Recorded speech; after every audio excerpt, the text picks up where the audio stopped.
부산의 따뜻한 오후 햇살이 자갈치시장 골목길을 부드럽게 비추고 있었어요. 오랜만에 휴가를 마치고 부대로 복귀하던 길이었죠. 고향에 잠시 들른 이서아는 평상복 차림으로 익숙한 골목을 총총총 걸어가고 있었습니다. 35의 나이에도 불구하고 그녀의 걸음걸이는 여전히 단단하고 절도가 넘쳤죠. 어릴 적부터 자주 찾던 할머니 국밥집 앞에 서자 코끝에 구수한 돼지국밥 냄새가 스며들었어요. 서아는 잠시 눈을 감고 그 향기를 깊이 들이마셨습니다. 특전사 준장이라는 무거운 계급장을 어깨에 달고 살아가는 일상 속에서 이런 소소한 행복만큼 소중한 게 또 있을까요? 하지만 국밥집 문을 밀고 들어서려던 바로 그 순간 뒤쪽에서 거친 목소리들이 들려오며 그녀의 발걸음을 멈춰 세웠습니다. 조심스럽게 뒤를 돌아보니 할머니 국밥집 뒷문 쪽에 서너 명의 남자들이 할머니를 둘러싸고 있었거든요. 이른을 훌쩍 넘긴 할머니는 작은 체구로 남자들 앞에 서 있었지만 그 눈빛만은 절대 꺾이지 않고 있었어요. 하지만 떨리는 손으로 앞치마 자락을 꽉 쥐고 있는 모습에서 두려움이 역력히 드러나고 있었습니다. 서아는 몸을 살짝 숨기고 상황을 지켜보기 시작했어요. 가장 앞에 선 남자의 험악한 표정과 할머니를 위협하는 말투를 보니 이들이 단순한 손님이 아니라는 걸 한눈에 알 수 있었죠. 정말 며칠만 기다려줘. 손녀 학비도 마련해야 하고 가게 월세도 밀렸거든. 할머니가 떨리는 목소리로 애원했어요. 그때 뒤에 있던 다른 남자가 비웃으며 끼어들었습니다. 할머니, 그런 핑계는 우리한테 안 통한다고요. 장사 안 된다면서 가게는 왜 계속 여는 건데요? 서아의 주먹이 저절로 꽉 쥐어졌습니다. 아직도 저런 짓을 하는 인간들이 있다니. 하지만 섣불리 나서기보다는 상황을 좀 더 파악해보기로 했어요. 자칫 할머니에게 더 큰 피해가 갈 수도 있으니까요. 남자들 중 한 명이 할머니 앞으로 성큼 다가서더니 협박조로 말했어요. 할머니도 이제 연세가 있으신데 이런 식으로 우리 피곤하게 하지 마시죠? 우리도 참을성에 한계가 있거든요. 이때 가장 덩치가 큰 남자가 할머니의 어깨를 거칠게 밀쳤습니다. 아이고! 할머니는 비틀거리며 뒤로 물러났고 국밥집 벽에 등을 부딪히며 신음소리를 냈어요. 그 순간 서아의 눈빛이 순식간에 얼음장처럼 차갑게 변했습니다. 야, 할머니. 우리가 지금 장난하는 줄 아세요? 돈 없으면 가게 문 닫아야 하는 거 아니냐고요. 남자는 계속해서 할머니를 압박했습니다. 할머니가 벽에 기대서며 간신히 균형을 잡았어요. 그리고는 떨리는 목소리로 말했습니다. 제발 일주일만 더 기다려줘. 꼭 마련해서 줄게. 일주일? 남자가 코웃음을 쳤어요. 할머니가 우리를 바보로 아시나? 오늘 당장 가져오시든지 아니면 이 가게 문 닫으시라고요. 서아는 더 이상 참을 수가 없었습니다. 휴가 중이고 민간인 복장을 하고 있지만 눈앞에서 약한 사람을 괴롭히는 걸 그냥 지켜볼 수는 없었거든요. 특전사 준장 이서아의 정의감이 조용히 끓어오르기 시작했어요. 그런데 바로 그때 남자들 중 한 명이 할머니의 국밥 소틀발로 차려고 하는 순간이었습니다. 서아는 더 이상 망설이지 않고 앞으로 나섰어요. 잠깐만요. 서아의 차분한 목소리가 골목에 울려 퍼졌습니다. 남자들이 일제히 그녀를 돌아보았어요.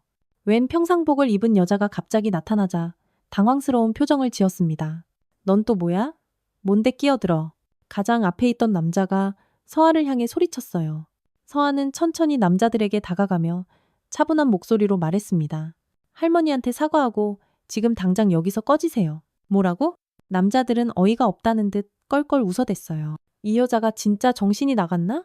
할머니는 서아를 보고 깜짝 놀라며 손을 내저었습니다. 아가씨, 위험하니까 그냥 가. 이 사람들 건드리면 안 돼. 하지만 서아는 한 발도 물러서지 않았어요. 그녀의 눈에는 오랜 군 생활을 통해 단련된 강인함이 서려 있었습니다. 남자들은 아직 자신들 앞에 선 이 여자가 어떤 사람인지 전혀 모르고 있었거든요. 이렇게 제1장이 긴장감 넘치는 대치 상황으로 마무리되면서 다음 장에서 벌어질 폭발적인 사건을 예감하게 합니다. 야, 너 따위가 뭔데 우리 일에 끼어들어? 그냥 지나가던 사람인데요. 근데 할머니 괴롭히는 건 도저히 못 봐주겠네요. 이 여자 진짜 웃기네. 너 지금 무슨 군인 놀이라도 하는 거야? 부산 자갈치 시장 뒷골목의 긴장감이 한순간에 절정으로 치달았습니다. 조폭 두목 마동철이 서아의 평상복 차림을 보며 비웃음을 터뜨렸어요. 40대 중반인 그는 이 지역에서 10여 년간 왕처럼 군림해 온 터라 자신의 권위에 도전하는 사람이 나타났다는 것 자체가 믿기지 않았거든요. 요즘 여자들이 참 용감해졌어. 엉? 마동철이 서아 주위를 빙빙 돌며 말했습니다. 근데 너 혹시 군인이냐? 걸음걸이가 딱 군인 같은데? 서아는 침묵을 지켰어요. 자신의 정체를 밝히는 것이 상황에 도움이 될지 확신할 수 없었거든요. 오히려 더 큰 문제를 일으킬 수도 있다고 판단했습니다. 대답 안 하네? 진짜 군인인가 본데? 마동철의 목소리에 조롱이 가득 섞여 있었어요. 근데 이런 삐쩍마른 계집애가 무슨 군인이야? 여자가 군대 가서 뭘 한다고, 어? 부하들이 낄낄거리며 웃어댔습니다. 두목의 비웃음에 동조하며 서아를 우습게 보는 시선을 보냈어요. 그들에게는 평범한 옷을 입은 여자가 자신들을 위협할 수 있다는 생각 자체가 그저 우스꽝스러웠거든요. 할머니가 뒤에서 걱정스럽게 지켜보고 있었어요. 서아가 자신 때문에 위험에 처할까봐 전전긍긍하고 있었습니다. 아가씨, 정말 그만하고 가. 이 사람들 진짜 무서운 사람들이야. 할머니의 목소리에는 간절함이 묻어났어요. 마동철이 서아에게 한 걸음 더 다가섰습니다. 그리고는 뻔뻔스럽게 웃으며 말했어요. 근데 군인이면 예의는 있어야 하는 거 아니야? 어른한테 인사도 안 하고. 그가 손을 들어 서아의 뺨을 툭툭 치기 시작했어요. 처음에는 가볍게, 마치 장난치듯이 말입니다. 하지만 점점 그 힘이 강해지고 있었거든요. 야, 대답하라고. 네가 진짜 군인 맞냐고. 마동철의 손이 서아의 뺨을 더욱 거세게 쳤습니다. 서아는 이를 악물고 참고 있었어요. 특전사 준장이라는 지위가 있지만 지금은 휴가 중이고 무엇보다 상황을 악화시키고 싶지 않았거든요. 하지만 그녀의 참을성에도 한계가 있었습니다. 이 여자 진짜 재밌네. 맞아도 가만히 있어, 엉? 마동철이 더욱 신이 나서 서아의 뺨을 연달아 쳤어요. 부하들은 박수를 치며 환호했습니다. 두목, 여자 군인 길들이기 시작하시는 겁니까? 맞아. 여자가 무슨 군인이야. 집에서 밥이나 하지. 모욕적인 말들이 쏟아져 나왔지만 서아는 여전히 움직이지 않았어요. 하지만 그녀의 눈빛은 점점 더 차갑게 변해가고 있었습니다. 참을 수 있는 선을 넘어서고 있었거든요. 마동철이 마지막으로 서아의 뺨을 세게 때리며 말했습니다. 야, 군인 양반. 이제 현실 파악이 좀 되냐? 너 같은 계집애가 우리 앞에서 뭘 할 수 있겠어? 바로 그 순간이었습니다. 서아의 인내심이 마침내 한계에 도달했어요. 그녀의 눈에서 지금까지 억누르고 있던 분노가 활활 타오르기 시작했습니다. 특전사 준장 이서아가 잠에서 깨어나는 순간이었거든요. 마동철이 다시 한번 손을 들어 서아의 뺨을 치려는 순간 서아의 손이 번개처럼 움직였습니다. 마동철의 손목을 단숨에 붙잡더니 그대로 비틀어 올렸어요. 으악! 마동철이 비명을 질렀습니다. 예상치 못한 통증에 얼굴이 흉측하게 일그러졌어요. 지금까지 참아드렸는데 선을 넘으시네요. 서아의 목소리는 얼음장처럼 차가웠습니다. 부하들이 당황해서 두목을 도우려고 달려들었지만 민주는 이미 준비가 되어 있었어요. 오른발로 가장 먼저 달려온 부하의 정강이를 걷어차 버리니 그는 악 하는 비명을 지르며 땅에 나뒹굴었습니다. 뭐야? 이 여자? 무술이라도 배운 거야? 나머지 부하들이 주춤거렸어요. 마동철은 손목을 부여잡고 서아를 노려보았습니다. 야, 너 지금 우리랑 해보자는 거냐? 네가 누군지 모르겠지만 여기서 이런 짓 하면 가만 안 둬. 서아가 마동철의 손목을 놓아주며 말했습니다. 할머니께 사과하세요. 그리고 다시는 이런 식으로 괴롭히지 마시고요. 사과? 네가 뭔데 우리한테 사과하라 말아야. 여기가 어딘 줄 알고 그런 소리래? 그때 할머니가 뒤에서 소리쳤습니다. 아가씨, 빨리 도망가. 이 사람들 정말 무서운 사람들이라고. 하지만 서아는 한 발자국도 물러서지 않았어요. 오히려 마동철을 똑바로 쳐다보며 단호하게 말했습니다. 약한 사람 괴롭히는 건 절대 용납 못합니다. 마동철의 얼굴이 분노로 일그러졌습니다. 좋아. 그럼 네가 어떤 꼴을 당할지 제대로 한번 보자고. 그리고는 부하들에게 소리쳤어요. 이 여자, 제대로 혼쭐을 내줘. 드디어 본격적인 충돌이 시작되려는 순간 골목의 긴장감이 극에 달하며 제2장이 막을 내렸습니다. 이 여자, 제대로 손 좀 봐줘라. 알겠습니다. 두목, 야, 너 이제 진짜 큰일 났다. 부산 자갈치 시장 뒷골목에서 벌어진 충돌은 눈 깜짝할 사이에 끝났습니다. 마동철의 부하 4명이 일제히 서아에게 달려들었지만 결과는 그들의 예상과 전혀 달랐어요. 특전사에서 단련된 서아의 몸놀림은 마치 춤을 추듯 유려하면서도 치명적이었거든요. 첫 번째 부하가 주먹을 휘두르자 서아는 몸을 살짝 비켜내며 상대의 팔을 붙잡고 그대로 어깨너머로 던져버렸습니다. 쿵! 두 번째 부하가 옆에서 발차기를 시도했지만 서아의 날카로운 무릎차기에 명치를 정통으로 맞고 그 자리에서 쓰러졌어요. 나머지 2명은 겁에 질려 주춤거리다가 서아의 얼음장 같은 눈빛을 보고는 저절로 뒷걸음질 쳤습니다. 불과 30초도 안 되는 시간에 4명이 모두 무력화된 상황이었어요. 마동철은 믿을 수 없다는 표정으로 바닥에 나뒹굴고 있는 부하들을 내려다보았습니다. 할머니는 뒤에서 이 모든 상황을 넋을 잃고 지켜보고 있었어요. 평범해 보이던 젊은 여자가 순식간에 4명의 건장한 남자들을 제압하는 모습을 보고는 꿈을 꾸는 것만 같았거든요. 마동철이 이를 악물며 서아를 노려보더니 도끼 어린 목소리로 위협했습니다. 오늘은 네가 이겼지만 이게 끝이 아니야. 우리가 누군지 똑똑히 알게 될 거다. 그는 부하들을 일으켜 세우며 허둥지둥 골목을 빠져나갔어요. 떠나면서 뒤돌아보며 할머니에게 소리쳤습니다. 두고 봐.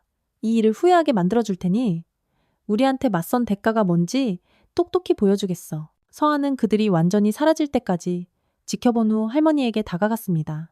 할머니, 괜찮으세요? 다친 곳은 없으시고요? 할머니는 서아의 손을 꽉 잡으며 고마움을 표했지만 동시에 걱정도 내비쳤어요. 아가씨, 저 사람들 절대 가만히 있지 않을 거야. 서아는 할머니를 안심시키며 자신의 전화번호를 적어 건넸습니다. 무슨 일 생기면 언제든지 연락 주세요. 그날 저녁 서아는 서울로 올라가는 기차 안에서 딸 하윤에게 전화를 걸었어요. 고등학교 3학년인 하윤은 어머니의 늦은 귀가에 짜증 섞인 목소리로 대답했습니다. 엄마, 또 늦어? 그럼 나 혼자 저녁 먹으라는 거야? 투덜거렸어요. 응, 우리 딸 미안해. 부산에서 일이 좀 생겨서. 내일 아침에는 꼭 같이 밥 먹자. 응? 하지만 하윤의 서운함은 쉽게 가라앉지 않았어요. 엄마는 맨날 일이 더 중요하지. 다른 엄마들은 학교 행사도 오고 그러는데 우리 엄마는 군인이라서 그런 게 하나도 없잖아. 서아는 가슴이 아려왔어요. 딸에게 좋은 엄마가 되어주고 싶지만 특전사 준장이라는 무거운 책임감 때문에 늘 미안한 마음뿐이었거든요. 우리 하윤이 곧 대학 가면 엄마랑 더 많은 시간 함께 보낼 수 있을 거야. 서아가 위로하자 하윤은 대학 얘기는 또 왜 해? 라며 투덜거렸어요. 아직 뭘 할지 정하지도 못했는데 말이에요. 전화를 끊고 나서 서아는 창밖을 바라보며 깊은 생각에 잠겼습니다. 오늘 자갈치 시장에서 벌어진 일. 과연 그냥 넘어갈 수 있을까? 마동철의 마지막 말이 계속 머릿속을 맴돌았어요. 다음 날 아침, 서아가 부대에 복귀하자마자 부관이 급하게 달려왔습니다. 준장님, 큰일 났습니다. 인터넷에 준장님 관련 영상이 올라왔습니다. 서아가 의아해하자 부관이 태블릿을 건네며 설명했어요. 어제 부산에서 준장님이 조폭들과 싸우는 영상이 누군가에 의해 촬영되어 인터넷에 쫙 퍼졌다는 거예요. 지금 실시간 검색어 1위입니다. 서아가 영상을 보니 자신이 마동철의 부하들을 제압하는 장면이 선명하게 담겨 있었어요. 촬영자는 불분명했지만 각도로 봐서는 근처 상가 건물에서 누군가 찍은 것 같았습니다. 댓글들이 실시간으로 수천 개씩 올라오고 있었어요. 대부분은 서아를 칭찬하는 내용이었지만 일부는 군인이 민간에서 이런 폭력을 쓰는 게 적절한가? 라며 의문을 제기하는 글들도 있었습니다. 서아는 한숨을 쉬었어요. 일이 이렇게까지 커질 줄은 몰랐는데 부관은 더 심각한 표정으로 또 다른 문제를 알려줬습니다. 상부에서 이 일에 대해 즉시 보고서를 올리라고 지시했습니다. 그리고 당분간 언론 인터뷰는 절대 금지라고 하셨습니다.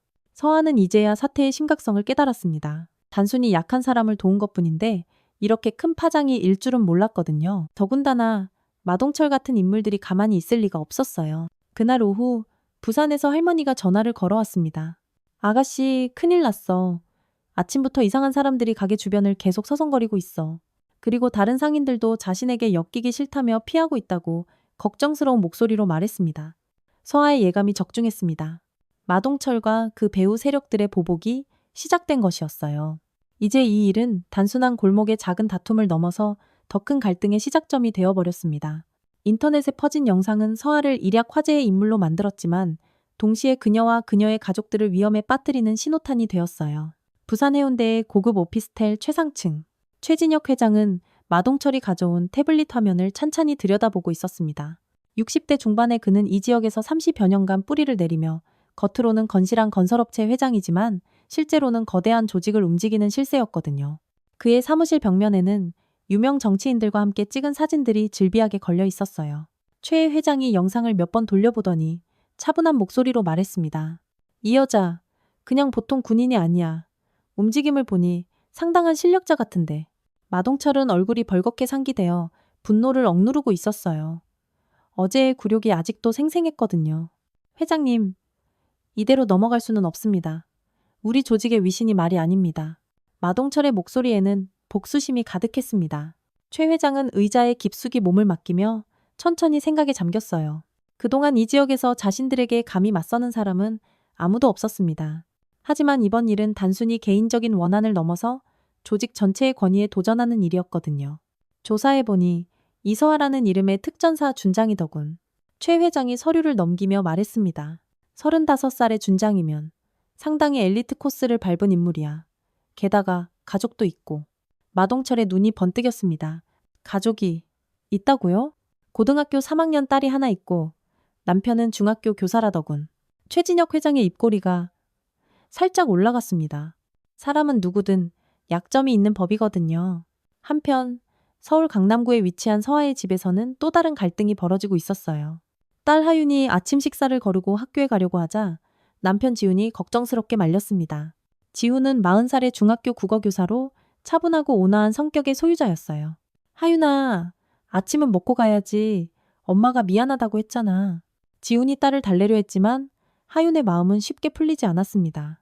아빠는 맨날 엄마 편만 들잖아.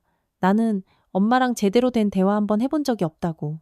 하윤의 목소리에는 오랫동안 쌓인 서운함이 묻어났어요. 그때 지훈의 휴대폰이 울렸습니다. 학교 교감 선생님에게서 걸려온 전화였어요. 이지훈 선생님, 잠깐 얘기 좀 할 수 있을까요? 교감의 목소리가 평소와 달리 딱딱했습니다. 지훈이 학교에 도착하자 교감은 그를 교무실로 불러들였어요. 컴퓨터 화면에는 서아가 조폭들과 싸우는 영상이 재생되고 있었습니다. 이 선생님, 부인께서 군인이시죠? 이 영상. 맞습니까? 지훈은 당황스러웠어요. 어제 아내가 부산에서 무슨 일이 있었다고는 했는데 이렇게 큰 사건일 줄이야. 네, 제 아내가 맞습니다. 그런데 이게 왜 문제가 되는 건가요? 교감이 한숨을 푹 쉬며 설명했습니다. 학부모들 사이에서 말이 많이 나오고 있습니다. 군인 가족이라서 혹시 우리 학교에 안 좋은 영향을 주는 건 아닌지 걱정하시는 분들이 계세요. 지훈은 이해할 수 없다는 표정을 지었어요. 아니, 제 아내가 잘못한 일이 아니지 않습니까? 오히려 약한 사람을 도운 일인데요.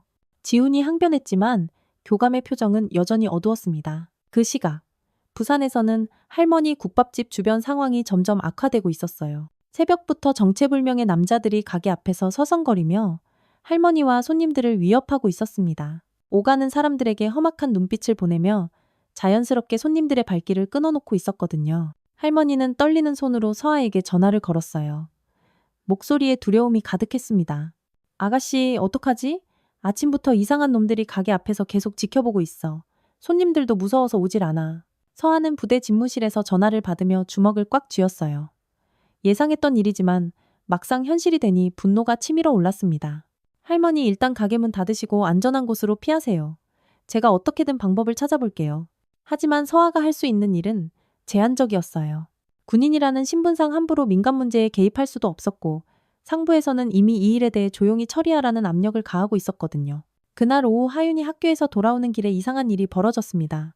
평소와 달리 어떤 남자가 계속 자신을 뒤따라오는 것 같았어요. 하윤은 처음에는 우연이겠거니 생각했지만 지하철을 갈아타고 버스를 바꿔 타도 계속 따라오자 불안해지기 시작했습니다. 집에 도착한 하윤은 아버지에게 이 사실을 말했어요. 지훈은 즉시 서아에게 연락했습니다. 여보, 하윤이가 누군가한테 미행당한 것 같아. 혹시 어제 그 일과 관련 있는 거 아닐까? 서아는 전화를 받는 순간 온몸에 소름이 돋았어요. 자신이 예상했던 최악의 시나리오가 현실이 되고 있었습니다. 당장 하윤이랑 집에만 있어. 절대 외출하지 마. 내가 지금 갈게. 하지만 부대에서 나가려던 서아 앞에 상관이 나타났습니다. 이 준장, 어디 가시는 겁니까? 지금 상황에서는 함부로 움직이시면 안 됩니다. 상부에서 이 사안에 대해 매우 민감하게 반응하고 있어요. 서아는 절망감을 느꼈어요.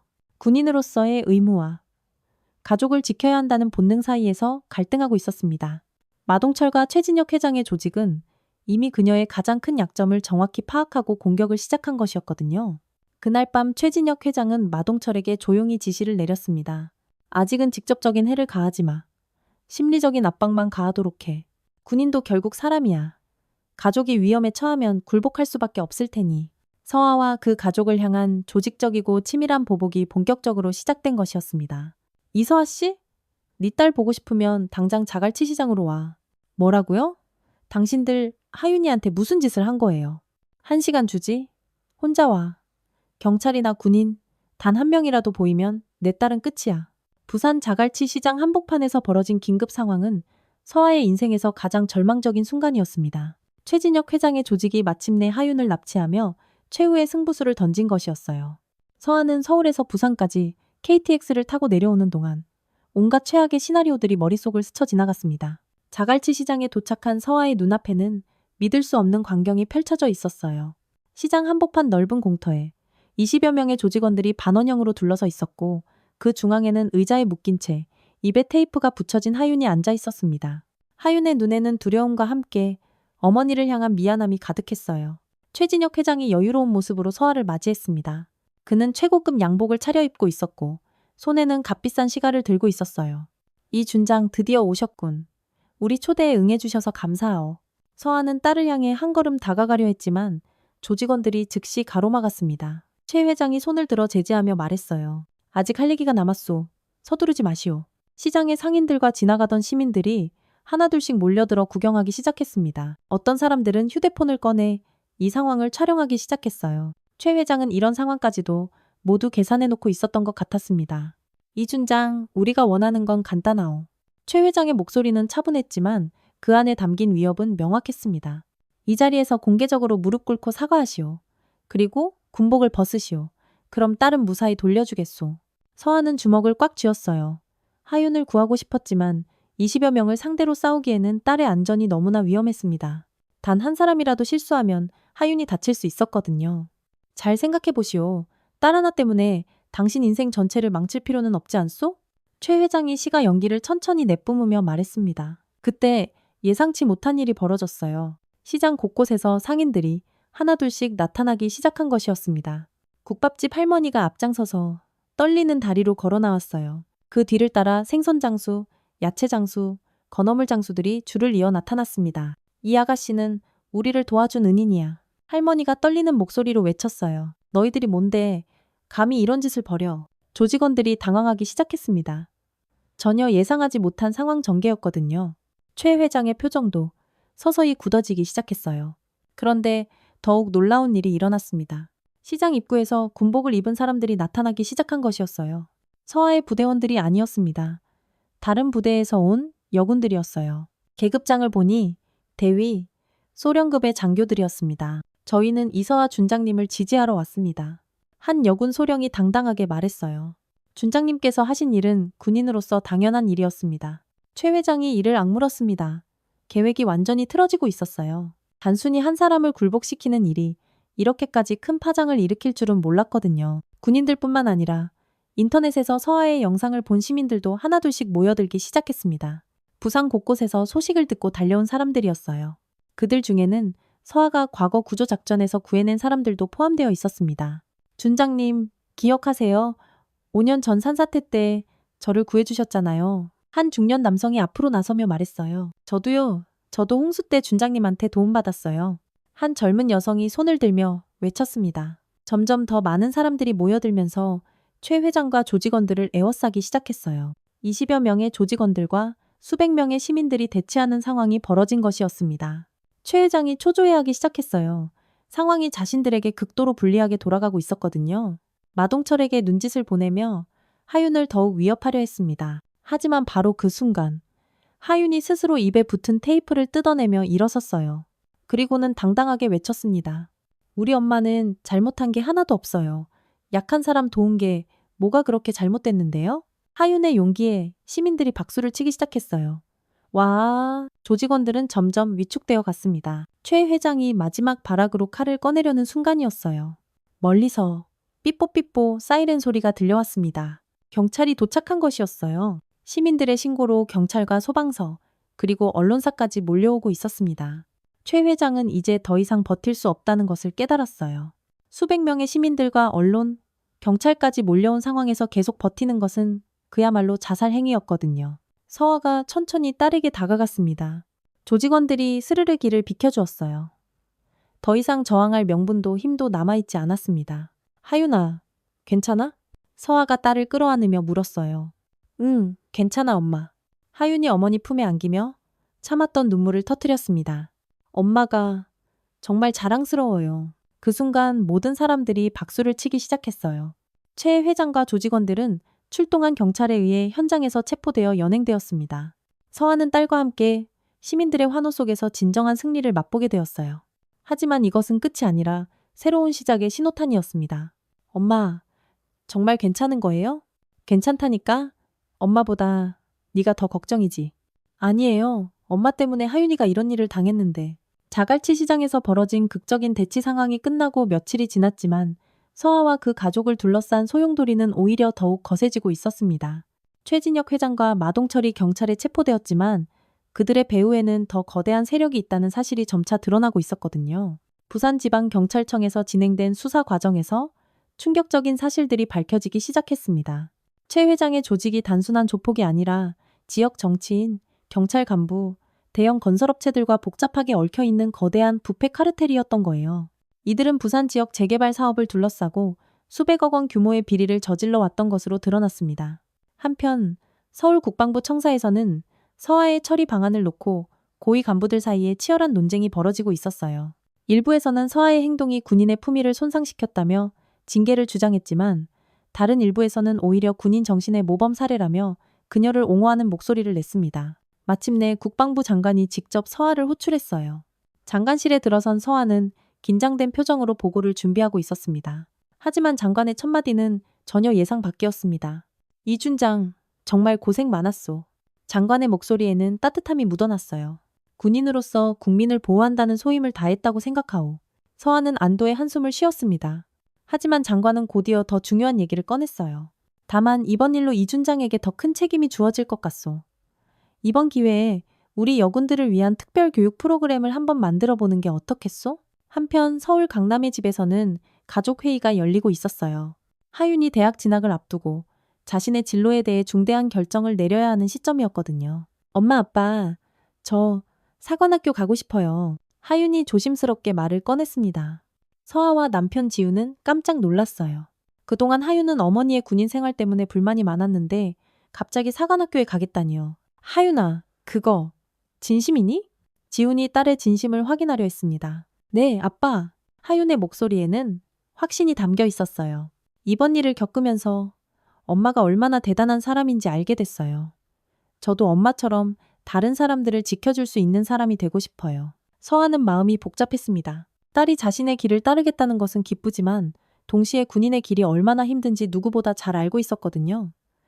하윤아, 군인의 삶은 네가 생각하는 것보다 훨씬 더 어려워. 가족과 떨어져 지내야 할 때도 많고 위험한 순간들도 분명히 있어. 알아요, 엄마. 하지만 이번 일로 확실히 깨달았어요. 하윤의 눈에는 결연함이 서려 있었습니다. 엄마가 자갈치 시장에서 할머니를 도운 것처럼 저도 누군가를 지킬 수 있는 사람이 되고 싶다고요. 그때 지훈이 아내와 딸을 번갈아 보며 말했어요. 우리 가족이 모두 같은 길을 걷게 된다면 더 많은 사람들에게 희망을 줄 수 있지 않을까요? 저도 우리 딸 전적으로 지지합니다. 서아는 가슴이 뭉클해졌습니다. 그동안 자신의 직업 때문에 가족들에게 늘 미안해했는데 이제는 오히려 가족이 자신의 길을 이해하고 함께 걸어가겠다고 하니 말이에요. 부산에서는 더욱 놀라운 소식이 전해졌어요. 수사 과정에서 최 회장 일당과 관련된 부패 사건이 연달아 터져 나오면서 부산 지역 정치계와 경찰, 건설업계의 대대적인 수사의 칼바람이 불기 시작한 것이었습니다. 자갈치 시장의 할머니는 서아에게 감사 인사를 전하려고 서울까지 한 걸음에 올라왔어요. 국밥집을 아들에게 잠시 맡기고 KTX를 타고 온 것이었습니다. 아가씨, 네 덕분에 우리 시장이 완전히 달라졌어.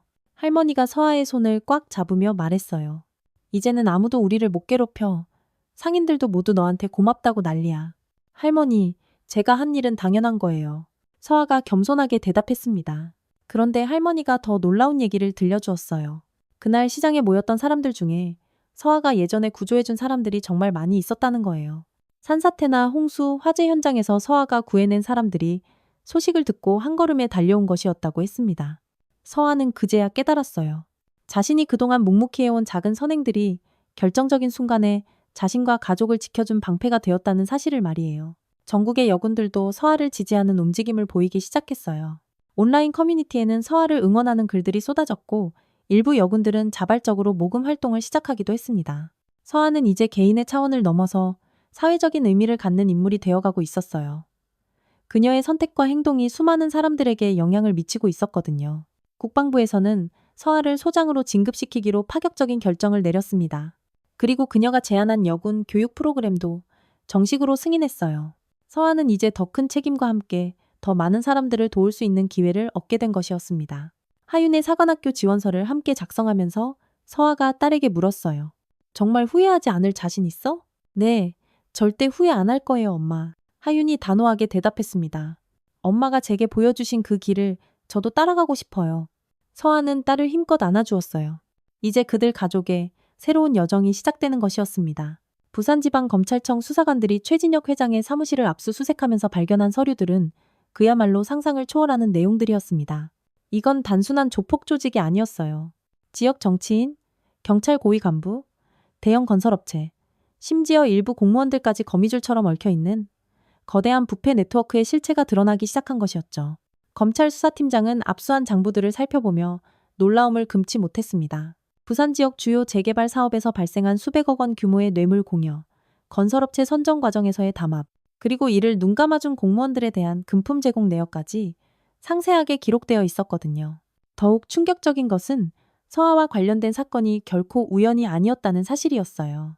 최 회장 일당이 자갈치 시장 일대 재개발을 추진하면서 상인들을 헐값에 내쫓기 위해 조직적으로 괴롭히고 있었던 겁니다. 할머니 국밥집도 그 대상 중 하나였고 서아가 우연히 그 현장을 목격하게 된 것이었죠. 수사 과정에서 더욱 기가 막힌 사실이 밝혀졌습니다. 최 회장이 경찰 간부 몇 명과 정기적으로 골프를 치며 만나면서 수사 정보를 미리 입수하고 있었다는 것이에요. 그래서 그동안 제대로 된 처벌 한 번 받지 않고 버텨올 수 있었던 것이었습니다. 한편 서울에서는 서아에 대한 또 다른 진실이 밝혀지고 있었어요. 자갈치 시장에 모였던 시민들 중 상당수가 서아가 과거 구조 작전에서 구해낸 사람들이었다는 사실이 언론을 통해 대대적으로 알려지기 시작한 것입니다. 5년 전 부산 인근 산간 지역에서 발생한 대규모 산사태, 당시 특공대 대대장이었던 서아는 사흘 밤낮으로 수색 작전을 벌여 실종자 10여 명의 목숨을 구해냈었어요. 그중 한 명이 바로 자갈치 시장에서 준장님을 외치며 서아를 도왔던 그 중년 남성이었습니다. 또한 3년 전 태풍으로 인한 홍수 때는 고립된 마을 주민들을 헬기로 구조하는 작전을 직접 지휘했었고 그때 구해진 사람들 중에도 이번에 서아를 지지하러 나온 사람들이 여러 명 있었어요. 서아 자신도 이런 사실들을 정확히 기억하지 못했었습니다. 그녀에게는 그저 군인으로서 당연히 해야 할 일을 했을 뿐이었거든요. 하지만 구조된 사람들은 그 생명의 은인을 평생 잊지 못하고 있었어요. 부산의 한 지역 신문 기자가 이런 감동적인 사연들을 하나씩 찾아내어 기사로 쓰기 시작했습니다. 서아가 지난 10여 년간 수행한 구조 작전들과 그때 구해진 사람들의 생생한 증언이 연달아 보도되면서 그녀에 대한 국민들의 관심과 지지는 더욱 뜨거워졌어요. 특히 감동적이었던 것은 7년 전 화재 현장에서 구조된 한 할머니의 증언이었습니다. 그 할머니는 화재로 인해 의식을 잃었는데 정신을 차려보니 웬 젊은 여군이 자신을 등에 업고 불길 속을 빠져나오고 있었다고 했어요. 그때 그 여군이 바로 이서아였던 것입니다. 딸 하윤도 어머니의 이런 과거를 자세히 알게 되면서 더욱 자랑스러워했어요. 학교에서 친구들에게 어머니 자랑을 하기 시작했고 사관학교 진학에 대한 의지도 더욱 확고해졌습니다. 남편 지훈 역시 아내에 대해 새롭게 알게 된 사실들에 놀라워했어요. 결혼 후 아내가 자신의 공적에 대해 거의 얘기한 적이 없었는데 알고 보니 이렇게 많은 사람들의 생명을 구해왔던 것이었습니다. 여보, 왜 이런 얘기들을 한 번도 안 해줬어요? 지훈이 부드럽게 물었습니다. 그냥 군인으로서 당연한 일을 했을 뿐이에요. 특별할 게 없는 일들이라고 생각했거든요. 서아가 담담하게 대답했어요. 하지만 지훈은 아내가 얼마나 겸손하고 강한 사람인지 새삼 깨달았습니다. 다른 사람이었다면 이런 공적들을 자랑하고 다니기 바빴을 텐데 서아는 그저 묵묵히 자신의 소임을 다해왔던 것이었어요. 부산에서는 최 회장 일당과 연루된 부패 사건이 연쇄적으로 터져나오면서 지역사회 전체가 들썩이고 있었습니다. 수십 년간 쌓여온 적폐들이 한꺼번에 드러나면서 대대적인 수사와 개혁의 바람이 불기 시작한 것이에요. 자갈치 시장의 상인들은 이제 완전히 달라진 분위기에서 장사를 할 수 있게 되었습니다. 더 이상 조폭들의 괴롭힘을 당하지 않아도 되었고 재개발 문제도 상인들의 의견을 충분히 반영하여 투명하게 진행되기로 했어요. 할머니는 매일 아침 국밥을 끓이면서 서아를 위해 기도했습니다. 그 젊은 여군 덕분에 자신뿐만 아니라 시장 전체가 새로운 희망을 갖게 되었다고 생각했거든요. 전국의 여성 군인들 사이에서는 서아를 롤모델로 삼는 분위기가 확산되고 있었어요. 특히 젊은 여군들은 이서아 준장님처럼 실력과 인품을 겸비한 군인이 되겠다며 의지를 다졌습니다. 국방부에서도 이런 분위기를 적극 반영하여 서아가 제안한 여군 교육 프로그램에 대한 지원을 대폭 확대하기로 결정했어요. 서아의 경험과 철학을 바탕으로 한 교육 과정이 정군에 도입될 예정이었습니다. 서아는 이 모든 변화들을 지켜보면서 자신이 한 작은 행동이 이렇게 큰 나비 효과를 가져올 줄은 몰랐다고 생각했어요. 하지만 동시에 앞으로 더 큰 책임감을 느끼게 되었습니다. 하윤의 사관학교 준비도 순조롭게 진행되고 있었어요. 어머니의 영향으로 군인의 길을 선택했지만 이제는 자신만의 꿈과 목표를 가지고 열심히 공부하고 있었습니다. 이렇게 서아를 둘러싼 모든 진실들이 하나씩 밝혀지면서 그녀의 진정한 가치와 의미가 사회 전체에 알려지게 되었습니다. 단순한 영웅이 아니라 묵묵히 자신의 소임을 다해온 진정한 군인의 모습이 부각되면서 많은 사람들에게 깊은 감동과 희망을 주고 있었어요. 1년 후 따뜻한 봄볕이 내리쬐는 부산 자갈치 시장은 완전히 새로운 모습으로 변해 있었습니다. 재개발 사업이 상인들의 의견을 충분히 반영하여 성공적으로 진행되면서 현대적인 시설을 갖추면서도 전통적인 정치를 잃지 않는 멋진 시장으로 탈바꿈했어요. 할머니 국밥집도 새롭게 단장되어 더욱 많은 손님들을 맞이하고 있었습니다. 최진혁 회장과 마동철을 비롯한 조직원들은 모두 중형을 선고받고 교도소에 수감되었어요. 그들과 연루된 부패 공무원들과 정치인들도 줄줄이 처벌받으면서 부산 지역에는 오랫동안 기다려왔던 청정한 바람이 불기 시작했습니다. 수십 년간 쌓여온 부패의 고리가 마침내 끊어진 것이었어요. 특히 마동철의 경우는 교도소에서 특별한 변화를 겪었습니다. 처음에는 분노와 원망에 가득 차 있었지만 시간이 지나면서 자신의 잘못을 깊이 깨닫기 시작했어요. 교도소 내 직업 교육 프로그램에 적극적으로 참여하며 요리를 배우기 시작했습니다. 서울에서는 소장으로 진급한 서아가 더욱 바쁜 나날을 보내고 있었어요. 그녀가 만든 여군 특별 교육 프로그램은 전군에 확산되어 큰 호응을 얻고 있었습니다. 단순히 군사기술뿐만 아니라 리더십과 인성교육을 강화한 이 프로그램은 여군들의 역량 향상에 크게 기여하고 있었죠. 서아의 어깨 위에는 이제 별 2개가 반짝이고 있었습니다. 소장이라는 새로운 계급과 함께 그녀에게는 더 큰 책임과 권한이 주어졌어요. 하지만 서아는 여전히 처음과 같은 겸손한 자세를 잃지 않고 있었습니다. 딸 하윤은 우수한 성적으로 사관학교에 합격하여 새로운 도전을 시작했어요. 처음에는 어머니의 명성 때문에 부담을 느끼기도 했지만 곧 자신만의 길을 찾아가기 시작했습니다. 특히 국제관계학에 깊은 관심을 가지면서 미래에는 평화유지군으로 활동하고 싶다는 구체적인 꿈을 키우고 있었어요. 엄마, 저는 엄마와는 다른 방식으로 세계 평화에 기여하고 싶어요. 하윤이 휴가 때 집에 와서 어머니에게 당차게 말했습니다. 그래, 우리 딸. 네가 원하는 길을 가는 게 가장 중요하지. 서아가 딸을 자랑스럽게 격려해 주었어요. 엄마는 네가 어떤 길을 선택하든 항상 응원할게. 남편 지훈도 아내와 딸의 변화에 맞춰 자신만의 새로운 역할을 찾아가고 있었어요. 중학교에서 학생들을 가르치면서 동시에 군인 가족들을 위한 상담봉사 활동을 시작했습니다. 자신의 경험을 바탕으로 다른 군인 가족들이 겪는 어려움을 이해하고 도와주는 중요한 역할을 하고 있었어요. 어느 화창한 토요일 오후, 서아와 가족들은 오랜만에 부산을 찾았습니다.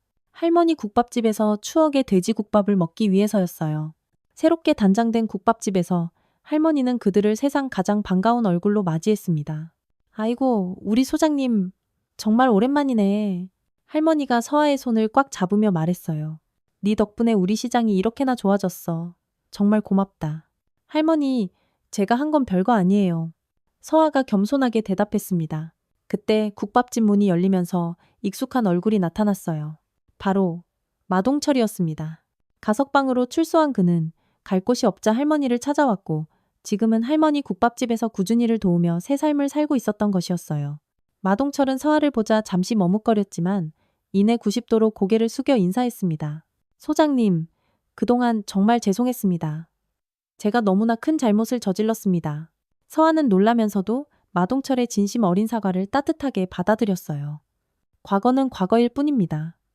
이제 새로운 시작을 하시는 것 같아서 보기 좋네요. 마동철이 직접 끓인 돼지국밥을 가져다 주었습니다. 그의 솜씨는 할머니에게 열심히 배운 덕분에 상당히 좋아져 있었어요. 저는 이제 국밥 끓이는 일로 사람들을 행복하게 해주고 싶습니다.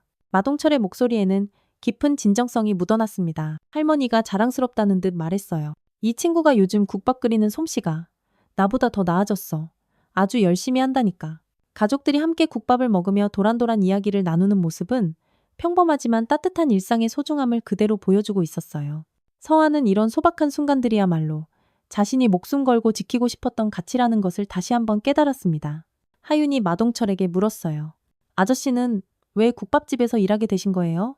처음에는 갈 곳이 없어서 시작했는데 할머니와 함께 일하면서 진짜 보람을 느끼게 됐어요. 마동철이 솔직하게 대답했습니다. 예전에는 남을 괴롭히면서 살았는데 이제는 남을 기쁘게 해주면서 살고 있습니다.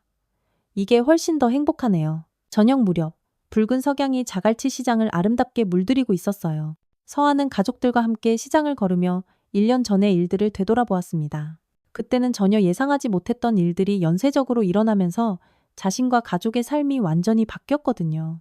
하지만 그 모든 변화들이 결국은 더 나은 방향으로 이어졌다는 것을 깨닫게 되었어요. 자신이 지킨 작은 정의가 더 큰 변화를 만들어냈고 많은 사람들에게 희망을 주었으며 무엇보다 가족과의 관계도 더욱 단단하고 깊어졌습니다. 서아의 어깨 위, 별 2개가 따뜻한 석양빛에 유난히 반짝이고 있었어요. 그 별들은 더 이상 단순한 계급장이 아니었습니다. 그녀가 지켜온 굳건한 신념과 소중한 가치를 상징하는 것 같았어요. 별 하나하나에는 그녀가 구해낸 수많은 생명들과 지켜낸 정의, 그리고 가족에 대한 깊은 사랑이 담겨 있었습니다. 엄마 별이 정말 예뻐요. 하윤이 어머니의 어깨를 바라보며 말했습니다. 그래, 이 별들은 엄마 혼자 달고 있는 게 아니야. 서아가 딸의 손을 꼭 잡으며 말했어요. 너랑 아빠, 그리고 우리를 응원해준 수많은 사람들의 도움이 있었기 때문에 가능했던 거란다. 가족들이 손을 잡고 시장을 걸어나가는 모습은 마치 한 편의 따뜻한 드라마의 마지막 장면 같았습니다. 평범한 일상 속에서 발견한 작은 용기가 세상을 바꾸는 큰 변화를 만들어낸 이야기. 그리고 그 과정에서 더욱 단단해진 가족의 사랑이 아름답게 마무리되는 순간이었어요. 별 하나의 무게는 생각보다 무거웠지만 그 무게를 기꺼이 견뎌낼 만한 가치가 있다는 것을 이서아는 이제 온 마음으로 확신하고 있었습니다.